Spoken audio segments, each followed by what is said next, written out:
Baik, kita mulai ya. Bismillah. Yang pertama, dari Al-Mantiq fil Khitobah, beliau menyebut retorika itu seni dalam berkomunikasi, yaitu satu teknik silogistik yang bertujuan melakukan persuasi. Jadi kenapa silogistik? Ya karena sifatnya deduktif, melalui olah pikiran. Nanti kita lihat ya polanya. Yang kedua, mirip sih tapi dengan redaksi yang berbeda. Jadi, orang pintar itu biasanya seperti ini. Barangnya sama, cuma beliau bisa definisi di buku ini begini, di buku itu berbeda, tapi sebenarnya maksudnya sama. Di Fususul Madani beliau menggunakan definisi kemampuan untuk bicara kepada orang lain melalui pernyataan-pernyataan yang sangat baik dalam meyakinkan tentang setiap hal yang mungkin disukai atau dihindari. Praktisi yang berbudi luhur dari kemampuan ini menggunakannya untuk hal-hal yang baik, sedangkan mereka yang licik menggunakannya untuk hal-hal yang jahat.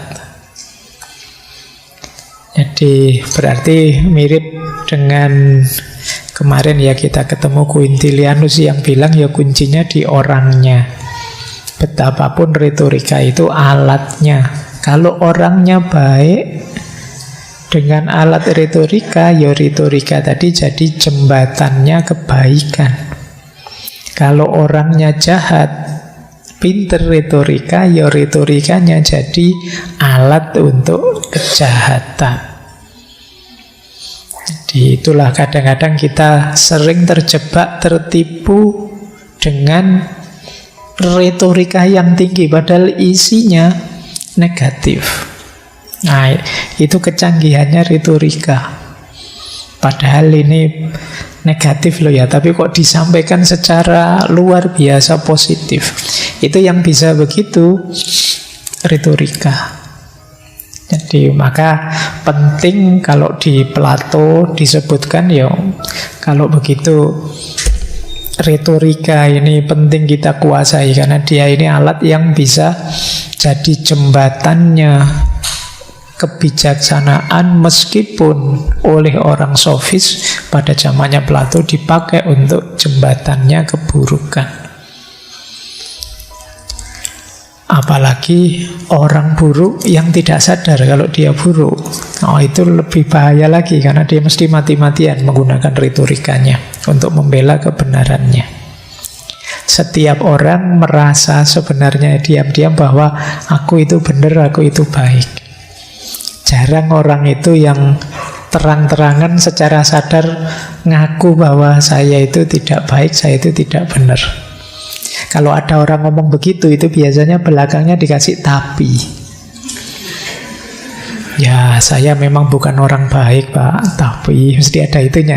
Jarang orang ngaku secara murni bahwa saya itu memang banyak kelirunya, banyak salahnya, banyak dosanya. Kalian selalu ngambil tapi. Itu biasanya dipakai untuk menyebut ciri-ciri bahwa sebenarnya hampir semua orang itu punya watak egois. Akulah yang paling baik, akulah yang paling benar, akulah yang paling penting. Dan itu kan kelihatan hari ini di mana-mana, apalagi era-era menjelang bulan depan tanggal 14 itu. Oh, semuanya mengklaim dirinya. Ya ndak apa-apa. Saatnya kita gembira berpesta. Meskipun harus ngerti hakikinya seperti apa. Persis seperti sepak bola itu. Menurut kalian sepak bola itu kesehatan ataukah permainan saja, ataukah pertandingan, ataukah apa, komoditas ekonomi, ataukah apa? Ini kan ada banyak aspeknya. Kalian harus bisa menempatkan aspek-aspek ini secara pas. Ini konteksnya apa? Ini siaknya apa?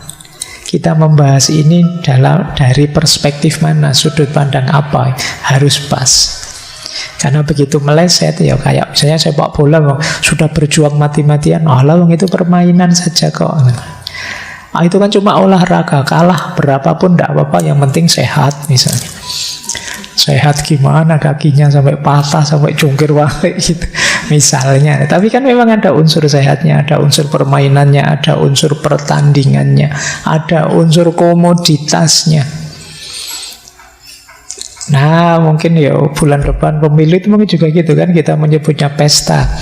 Ada yang bilang itu hakiki untuk hidup bernegara, itu demokrasi, itu ada banyak aspeknya. Pinter-pinter kita menemukan makna dan konteksnya. Di situ baru terus kita bisa diskusi. Karena kadang orang campur, cara memahaminya jadi satu. Ada yang bilang, alah wong ini kan pesta demokrasi Pak. Yang namanya pesta ya seneng-seneng saja lah Pak, kita ngopi-ngopi, minum-minum. Nanti ada yang bilang, enggak ya, ini tidak hanya sekedar pesta-pesta, ini nyawanya kehidupan berbangsa dan bernegara ya. Anda Pak, itu kan hanya pertandingan saja. Saya tidak mau ikut-ikut, saya di pinggir saja. Nanti ada yang bilang, enggak loh, setiap orang harus punya kepedulian dong terhadap bangsa dan negaranya dan lain sebagainya. Maka penting teman-teman nanti cara berpikirnya lebih tertata lagi biar tidak tertipu tadi, apalagi tertipu oleh retorika-retorika, oleh kemasan-kemasan. Baik, jadi ini definisinya retorika kalau menurut Al-Farabi.